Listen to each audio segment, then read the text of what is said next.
வணக்கம். நான் டாக்டர் அமுதா ராமலிங்கம். எல்லை மீறுதல் அப்படின்னா என்ன அப்படிங்கிறதுக்கு ஒரு சின்ன விளக்கம் உங்களுக்கு தரணும்னு நினைக்கிறேன். நமக்கான என்ன எல்லை, நாம் எவ்வளோ தூரம் ஒருத்தரோட பேசலாம் அப்படிங்கிறத வகுத்துக்கிறதும் புரிஞ்சுக்கிறதும் வாழ்க்கைக்கு ரொம்ப முக்கியம். இப்போ ஒரு ஃப்ரெண்ட் இருக்காங்கன்னு வச்சுக்கோங்களேன், அவங்கக்கிட்ட நம்ம எப்படி கேட்கலான்னா, உங்கள் அண்ணா எப்படி இருக்காங்க அப்படின்னு கேட்க முடியாது. அதுவே உன் தங்கை எப்படி இருக்கா அப்படின்னு கேட்கலாம்.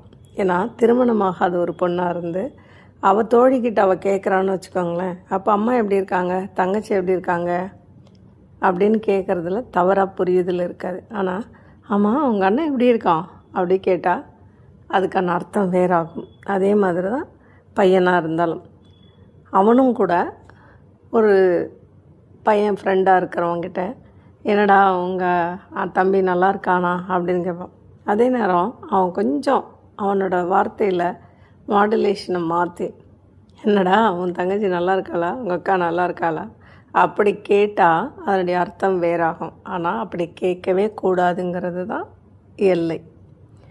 எல்லை மீறுதலுங்கிறது எவ்வளோ தான் நட்பு பாராட்டக்கூடியவங்களாக இருந்தாலும் நமக்கான எல்லை எது என்ற புரிதல் இருக்கணும். இதை தான் கேட்கணும், இதை கேட்கக்கூடாது, இந்த அளவுக்கு தான் நம்ம பேசணும், இதற்கு மேல் நம்ம பேசக்கூடாது அப்படிங்கிற எல்லைக்குள் இருந்தால் தான் அது நல்லது, நன்மையை உண்டாக்குவது.